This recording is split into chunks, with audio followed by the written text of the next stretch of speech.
My name is Richard LeBaron. I'm a senior fellow at the Atlantic Council, and I'm here today with Dr. Greg Gause, University of Vermont, a professor of political science at the University of Vermont in Burlington, and a non-resident senior fellow of the Brookings Doha Center. Greg has been with us before on this video chat format. He's in Vermont. I'm in my office in Washington, and today we're going to talk a little bit about Saudi Arabia, given that the president will be visiting there later this week.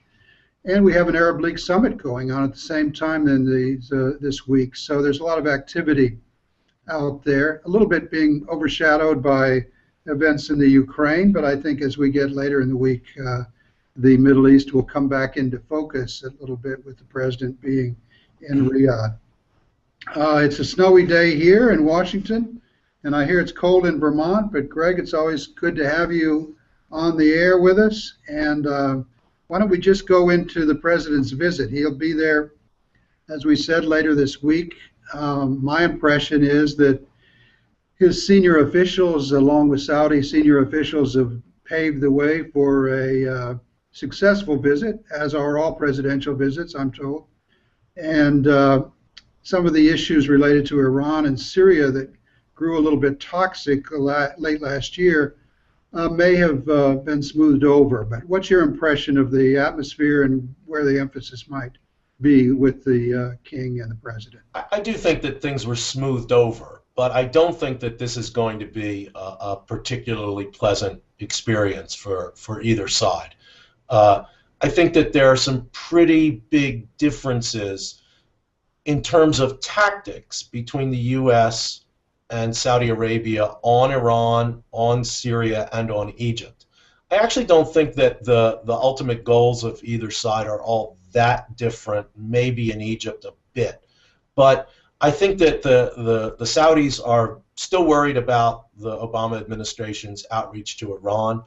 I think that they're worried about the fact that the bottom line is I think they care a lot more about Syria than we do.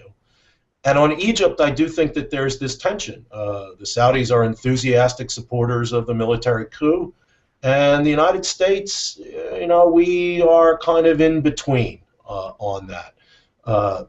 And so I do think that there are those three big issues are places where we might see some agreement to disagree about tactics. In some ways, the Egypt differences have spilled over directly into the Gulf in the last few weeks with the irritation shown by the Saudis and the Emiratis with the Qatari policy, which is, I think, most of that irritation surrounds the Qataris' embrace of the Muslim Brotherhood. It's been a mystery to me, though. The Qataris don't much explain their own foreign policy, especially since this new emir took over. What do you think is behind Qatar's independent policy and its confidence in its own policies so much that it's willing to risk a rift with its major partners in the GCC? Well, I think there are two things here. One is how serious is the rift, and two is the Qatari motivations. How serious is the rift, I think, remains to be seen. I'm not discounting what the Saudis and the Bahrainis and the Emiratis did in terms of taking their ambassadors out. But I want to see what the next data point is on this, frankly, to see whether people are walking it back or whether this confrontation is going to escalate. On Qatari foreign policy, I think that Qatari foreign policy was authored by two very ambitious gentlemen, the former emir and the former prime minister and foreign minister, who had a lot of resources and wanted to play on a bigger stage. And I think they did have something of a vision, not just for Qatar, but for the region as a whole. I don't buy the arguments that Qatari foreign policy was driven by kind of a national interest understanding. I think if you're really rich and relatively weak, the national interest basically tells you to keep your head down among the big boys. But the Qataris wanted to play among the big boys, and they had the resources and the ambition to do so. But that comes with a cost, because the big boys start taking you a little bit more seriously and maybe start slapping you down. And I think that that's the question that the new emir has to answer, right? Am I willing to pay the price to have an independent and ambitious foreign policy? And I think the important thing is the "and" here. To have an independent foreign policy is fine. The Omanis have an independent foreign policy within the Gulf. But it's not particularly ambitious or outward-looking. The Qataris are ambitious, right, and independent. And I think that that's what Emir Tamim bin Hamad is going to have to decide. The Qataris made a decision a while back that in the Sunni world, the Muslim Brotherhood was the wave of the future.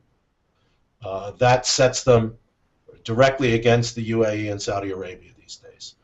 And it will be very interesting to see how the new emir decides to go on that very central element of his father's foreign policy. Well, it was notable today that the emir at the Arab League summit was critical of Egypt's foreign policy indirectly and in an Arab sort of way, but called for some sort of political reconciliation in Egypt. So I think this saga will continue, and the differences over Egypt, I think, are important, and I think they are central. I think getting Egypt right is really a huge responsibility, especially since the Gulf has played in that arena so heavily. And the Saudis, as well as the Emiratis, have a responsibility not just to help the Egyptians bash the Brotherhood, but to really address some of these nagging economic problems and the real misery in which a lot of Egyptians still live. So I hope we'll see some leadership. And that leads me to my next question for you. Are we seeing some new phase of an independent Saudi leadership in the Middle East, or are we just seeing some feeble attempts? I mean, is there something new and different, or what is your view on that? Well, I don't think it's particularly new. I mean, I think the Saudis were thrust into a leadership position in the 2000s, largely by what they saw as the successes of Iran in spreading its influence in the region and the inability of other Arab states to take up a balancing role. Egypt at that time was pretty tired under Mubarak. Iraq, of course, was recovering from the American invasion, and Iran had a lot of influence there. And Syria, of course, was allied with Iran. So the Saudis started to take a more aggressive role in trying to balance Iranian power, and basically they failed. They failed in Iraq, they failed in Lebanon, they failed in Palestine. That's why Syria is so important to them. It's the best chance they see to roll back Iranian influence in the Eastern Arab world. So I don't see this as a new Saudi initiative, but I see it as one that has placed them not completely opposed to the United States, but in tension with the United States. Let's talk a little bit about Saudi Arabia, in terms of what the president will see when he gets there. I mean, he won't see a whole lot other than palaces and potentates, but that's a different society than it was even 10 years ago, and certainly different than it was 30 or 40 years ago. And I tend to be an optimist on Saudi future. I tend to be hopeful about all these students who are getting great educations in the United States and returning to that country. I tend to be optimistic about the increased role for women in Saudi Arabia. And so I tend to be optimistic about Saudi Arabia as a potential long-term partner with the United States. But I'd enjoy hearing your views on how domestic developments in Saudi Arabia will influence our future with that country. Sure. I think the two biggest changes in Saudi Arabia long-term have been urbanization and literacy. Over a 50 or 60-year period, Saudi Arabia has gone from a very rural society to a very urban society. I think over 85, maybe even 90% of Saudis now live in big cities. And it has become a much more literate society. Universal education has driven up the literacy rate enormously from very, very low levels back in the 50s and 60s when these statistics first started being compiled. And urbanization and literacy usually leads to political activism. And so we've seen a bit of that in Saudi Arabia. I think the thing about Saudi Arabia that sets it apart from, say, an Egypt or a Tunisia is that it's still a very divided society. I don't think that there's a strong sense of Saudi nationalism. And thus it's harder for political groups to come together. I think that in many ways, whether it's more liberal groups, Salafi groups, Shia groups, they kind of distrust each other more than they distrust the state. And that, I think, besides all the money the Saudis have, was the major reason Saudi didn't have a big problem during the Arab Spring. I think that the Saudis, as long as oil prices stay at roughly the level they're at, are in pretty good shape in terms of stability.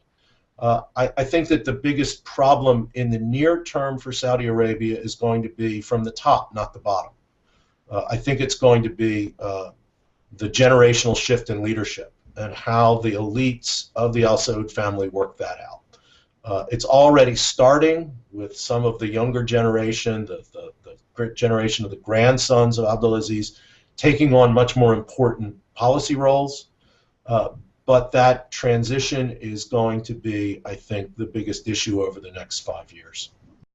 There's going to be an inevitable transition in U.S. relations with Saudi Arabia and the Gulf, as well as U.S. reliance on energy from that part of the world continues to diminish as I don't foresee either a Republican or a Democratic administration being interested in deep involvement in that part of the world after our recent experiences. I see budgets, defense budgets, diminishing here. So I think we're going to have to forge a different kind of relationship, or at least we're going to have to work on it a little more, because the nature of it is inevitably going to change over the coming years. But I'm optimistic that Saudi Arabia can become a more mature partner with the United States. I guess I don't see the relationship changing that much. It depends on what our baseline year is. If the baseline year is 2004, then of course it's going to change, because we're not going to have huge amounts of troops in Afghanistan and Iraq. We're already out of Iraq and we're leaving Afghanistan. And so in that sense, if your baseline is that enormous American military presence in the region, yeah, things will change. But if we go back to a baseline more in the 1990s, I actually think that that's what we're going back to. I don't see the U.S. Deconstructing its bases in Kuwait or Bahrain or Qatar, or its facilities agreements with the Emirates and Oman. I actually think that even though Gulf oil doesn't really make that much of a difference in American domestic consumption, I never thought American domestic imports from the Gulf were the reason we cared about it. I mean, we started our relationship with these countries when the U.S. Didn't import a single drop of oil. Right. Persian Gulf oil is still going to be really important in the global energy mix. It's even with the American energy revolution, quote unquote, and we'll see how far that goes. Persian Gulf oil is still going to be a central element of the energy mix. Now, most of it's going to go east, not west, to India and China and East Asia. But that doesn't make it any less important globally and strategically. I actually think that probably the biggest difference in the way politics in the Gulf works, international politics, is going to be what I see as the inevitable reintegration of Iran into normal global politics. And I just think that how the Iranian-American relationship develops is going to say a lot about how the U.S. views the Gulf and how our relations with Saudi Arabia develop. You've been writing recently about the complexities of a potential rapprochement between Saudi Arabia and Iran. That seems to me to be a very fundamental issue, and if such a political rapprochement could take place, I think that would diminish the need for the United States to have what will still be a massive presence in that part of the world. And you also mentioned, I think importantly, the shift to the east. And I've always thought that those customers in the east need to be more involved in protecting their oil routes and not just be free riders on the U.S. Navy. that's a topic for another day, but Saudi-Iranian rapprochement seems to me to be a very important thing to keep an eye on, and I don't rule out that they could find some accommodation.